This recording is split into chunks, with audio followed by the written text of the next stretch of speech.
নমস্কার বন্ধুরা, বিকেলে চটজলদি কিছু স্বাস্থ্যকর টিফিন যদি বানাতে চান, এই ছোলা কাবলির রেসিপি কিন্তু একবার বাড়িতে বানিয়ে অবশ্যই দেখতে পারেন। খেতে কিন্তু ভীষণই ভালো হয়। আর এই রেসিপিটি বানাবার জন্য কি লাগছে চলুন একবার দেখে নিই। প্রথমে এই রেসিপিটি বানাবার জন্য এখানে আমি দুটো আলুকে অল্প একটু নুন দিয়ে সেদ্ধ করে নিয়েছি। আর আলুটা সেদ্ধ করে ঠান্ডা করে নেবার পরে আলুর খোসাটাকে আমি ছাড়িয়ে নিচ্ছি। আলুর খোসাটা ছাড়িয়ে নেবার পরে এখানে আমি একটা কাঁচের বাটি নিয়ে নিয়েছি। এরপরে সেদ্ধ করা আলুগুলোকে একটা ছুরির সাহায্যে ছোট ছোট টুকরো করে কেটে নিচ্ছি। ঠিক যেরকম আলু কাবলি বানাবার সময় আলুটা কাটা হয়, ঠিক সেই রকমই ছোট টুকরো করে কেটে নিচ্ছি। এই ছোলা কাবলি বানাবার সময় যদি আলুটা দেন তাহলে কিন্তু ব্যাপারটা বেশ মাখো মাখো হয়।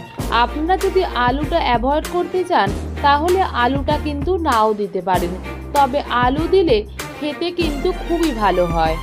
ঠিক একইভাবে আরেকটা আলু আমি এই ছোট টুকরো করে কেটে নিলাম।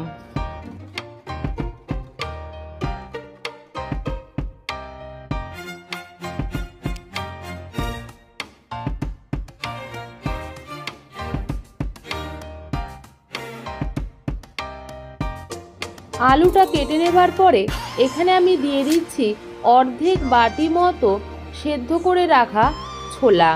দেখুন বন্ধুরা, যেহেতু ছোলা কাবলি বানাচ্ছি তাই সেই কারণে আমি কাঁচা ছোলাও যেমন ব্যবহার করব, সেদ্ধ ছোলাও দেব। দেখুন দুটো ছোলার রং কিন্তু আলাদা। আগে দিয়েছি সেদ্ধ ছোলা আর তারপরে অর্ধেক বাটি মতো কাঁচা ছোলা দিয়ে দিচ্ছি। আর একটা প্লেটে কুচি করে রেখেছি শসা, পেঁয়াজ আর টমেটো। প্রথমেই এখানে আমি দিয়ে দিচ্ছি কুচি করে কেটে রাখা শসাটা। তারপরে এখানে আমি দিয়ে দিচ্ছি ছোট টুকরো করে কেটে রাখা পেঁয়াজ, অ্যাড করে দিচ্ছি টমেটো। যেহেতু ছোলা কাবলি বানাচ্ছি তাই দু রকমের ছোলাই যদি ব্যবহার করেন খেতে কিন্তু ভীষণই ভালো হয়। দিয়ে দিচ্ছি বেশ খানিকটা ধনেপাতা আর দিয়ে দিচ্ছি দুটো কুচি করে রাখা কাঁচা লঙ্কা। যদি বাচ্চাদেরকে খেতে দেন তাহলে কিন্তু আপনারা কাঁচা লঙ্কাটা অবশ্যই অ্যাভয়েড করবেন।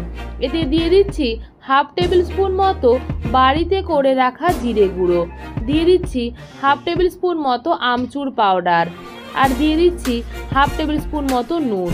নুন কিন্তু অবশ্যই বুঝে ব্যবহার করবেন।